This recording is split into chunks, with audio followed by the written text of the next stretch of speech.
Bien, vamos a hacer un repaso como introducción al estudio de las instalaciones de acondicionamiento de aire de los conceptos básicos que ustedes ya tuvieron oportunidad de leer en los apuntes que les dejé en Classroom.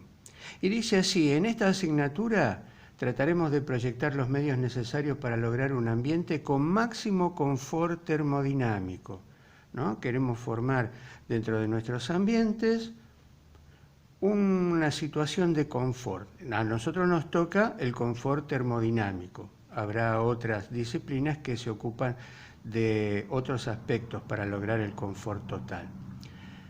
Para ello debemos emplear los medios necesarios para lograr en el aire donde nos encontramos sumergidos un efectivo control de la temperatura, la humedad, el movimiento del aire y la salubridad de ese aire. Nos encontramos nosotros sumergidos en un mar de aire, como si fuéramos peces que estamos en el agua. Nosotros somos personas que estamos en un mar de aire. Y ese aire, para que termodinámicamente nos brinde el máximo confort, tenemos que actuar sobre estas 4 variables. Dice, comencemos por definir algunos conceptos útiles para tal fin. ¿No? Y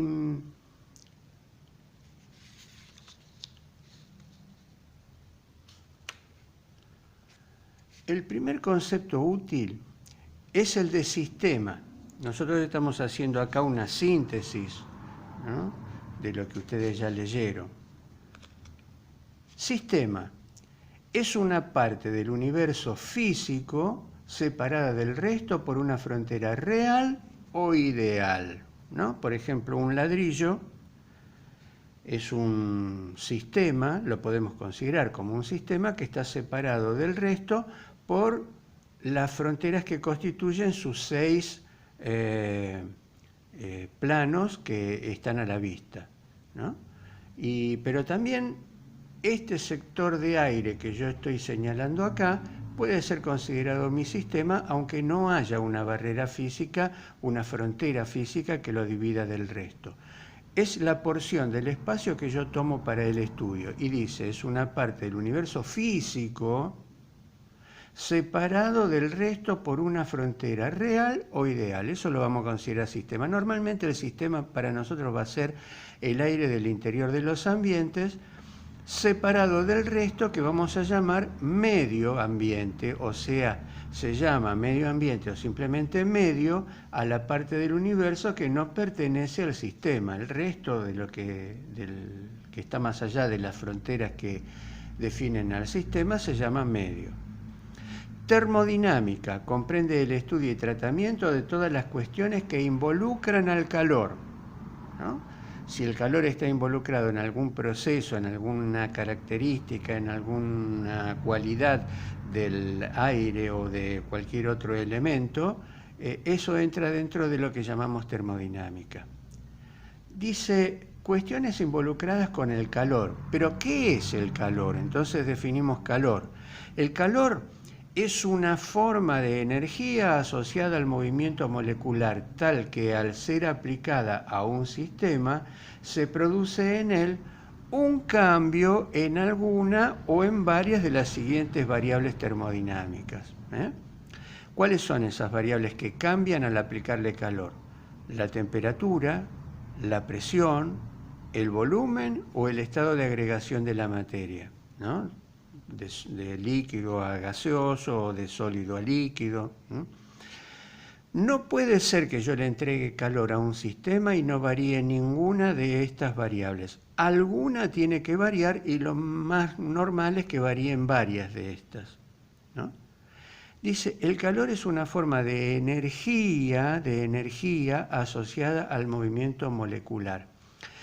Es una energía, como cualquier otra energía, no se puede captar con ninguno de nuestros 5 sentidos. Entonces la estudiamos, como cualquier otra energía, repito, por los efectos que produce, y la definimos también por los efectos que produce al aplicarlo a un sistema, ¿no? Por ejemplo, al aplicar energía eléctrica a un determinado dispositivo, produzco luz. Yo sé que hay energía eléctrica involucrada en ese proceso porque veo la luz, no porque veo la energía eléctrica. No se ve la energía, ni la cinética, ni la eléctrica, ni la magnética, ni la calórica tampoco. No se ve, ni se huele, ni se siente, ni se oye, ni nada. No se puede captar con ninguno de los sentidos.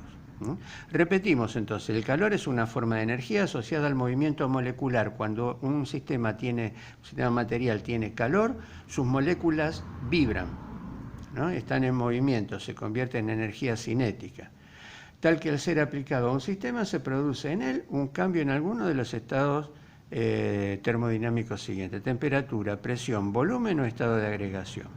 Eso nos lleva a la siguiente definición: calor sensible. Es la cantidad de calor absorbida o liberada por una sustancia al producir un cambio de temperatura sin producirse ningún cambio en su estado de agregación. Podemos considerar entonces que es la porción de calor que al ser aplicada a un sistema provoca en él un cambio en su temperatura como único efecto, ¿no? Imagínense ustedes que yo tengo una ollita con agua, la pongo sobre la cocina, entonces le estoy entregando calor. ¿Qué es lo que pasa con el agua? Antes de ponerla en la cocina, ya las moléculas de la superficie del agua se estaban evaporando, estaban pasando al estado gaseoso, para pasar al aire, para formar parte del aire. Solo las moléculas que están en la superficie, las que están en el interior del agua, no. Cuando yo le aplico calor, las moléculas empiezan a vibrar más intensamente y empieza a aumentar la temperatura velozmente y también empieza a evaporarse más velozmente, ¿no? Entonces, el calor que yo le estoy entregando lo utiliza ese sistema en la ollita con agua, lo utiliza una parte para aumentar la temperatura y otra parte para cambiar el estado de agregación, para evaporarse. Cuando la temperatura va aumentando, cada vez destina menos calor a aumentar la temperatura y más calor a la evaporación. Cuando llega a 100 grados, a la presión atmosférica normal, todo el calor que yo le entregue de ahí en más lo usa solamente para cambiar el estado de agregación, para evaporarse. No aumenta más la temperatura, ¿no?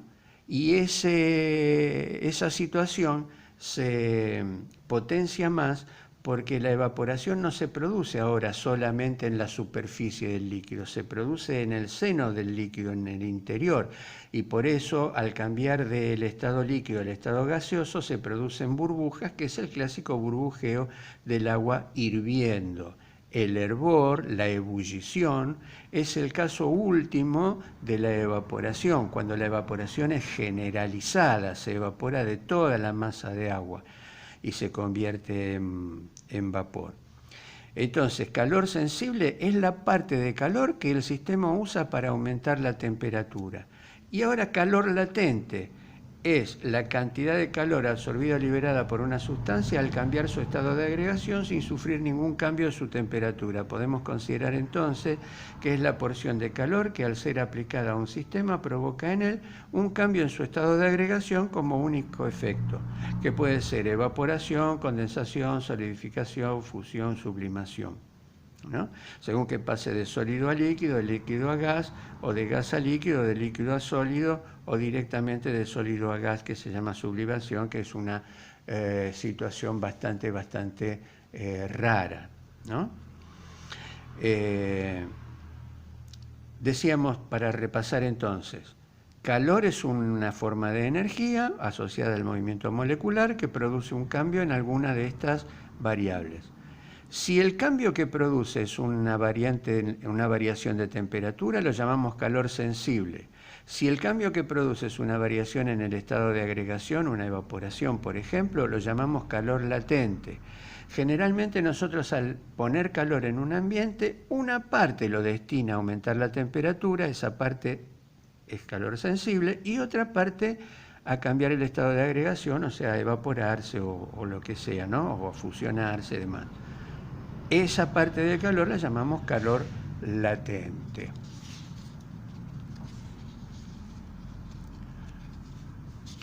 Vamos con otro término, ¿no?, que es el calor específico.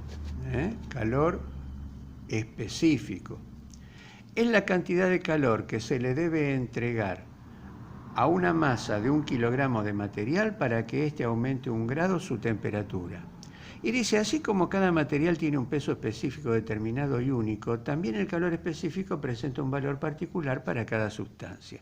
Acuérdense que el peso específico es lo que pesa 1 metro cúbico o la unidad de volumen de un material, ¿no? Por ejemplo, el hormigón pesa 2.400 kilos por metro cúbico, el hormigón armado, ¿no? Pero en el caso del calor no podemos hablar de peso específico porque el calor es una energía y por lo tanto no tiene masa, no tiene peso. Entonces hablamos de calor específico y decimos que el calor específico, repito, es la cantidad de calor que le tengo que dar a 1 kilogramo de una sustancia para que aumente 1 grado de temperatura. Potencia o flujo térmico. La potencia o flujo térmico es la cantidad de calor por unidad de tiempo que un sistema intercambia con otro o con el medio.